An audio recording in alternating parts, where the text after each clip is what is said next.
Jeremiah chapter 31. At that time, declares the Lord, I will be the God of all the families of Israel, and they will be my people. This is what the Lord says. The people who survive the sword will find favor in the wilderness. I will come to give rest to Israel. The Lord appeared to us in the past, saying, I have loved you with an everlasting love. I have drawn you with unfailing kindness.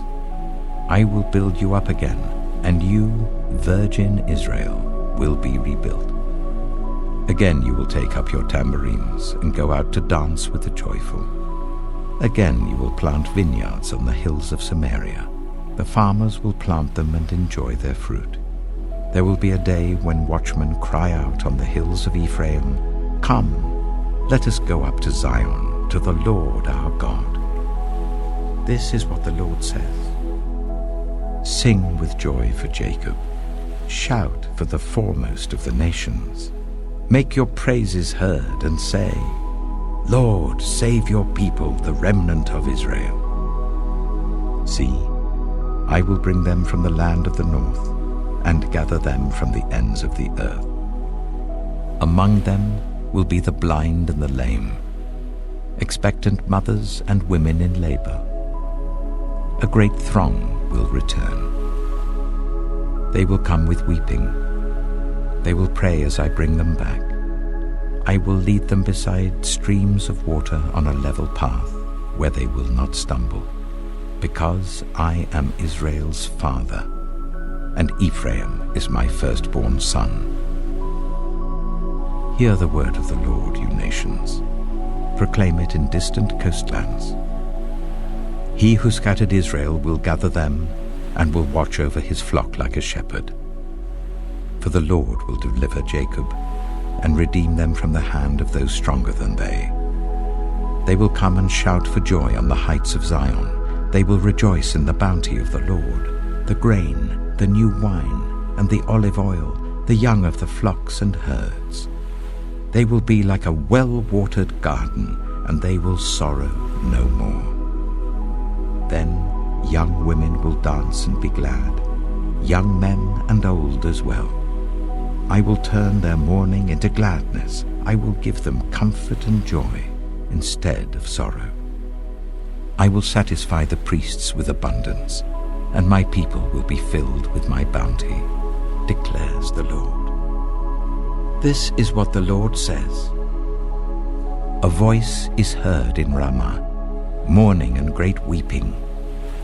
Rachel weeping for her children and refusing to be comforted, because they are no more. This is what the Lord says.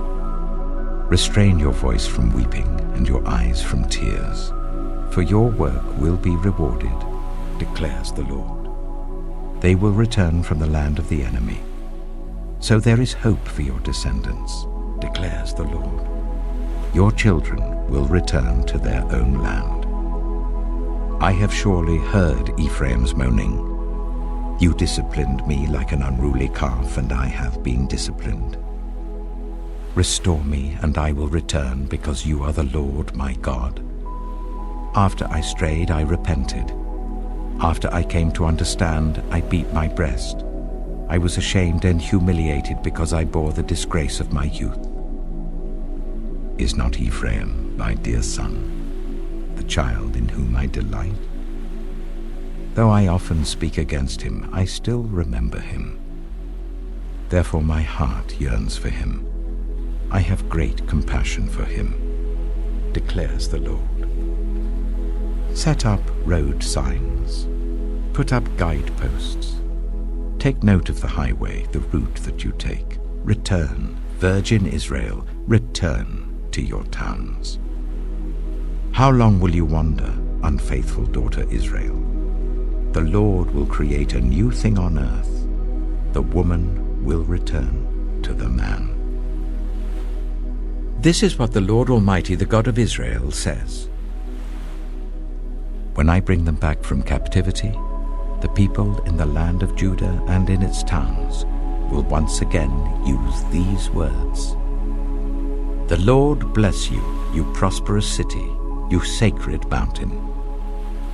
People will live together in Judah and all its towns, farmers and those who move about with their flocks. I will refresh the weary and satisfy the faint. At this, I awoke and looked around. My sleep had been pleasant to me. The days are coming, declares the Lord, when I will plant the kingdoms of Israel and Judah with the offspring of people and of animals.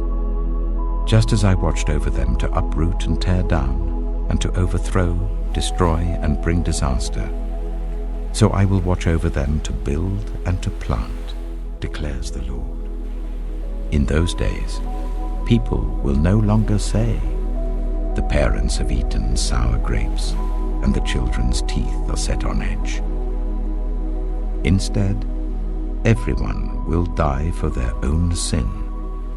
Whoever eats sour grapes, their own teeth will be set on edge.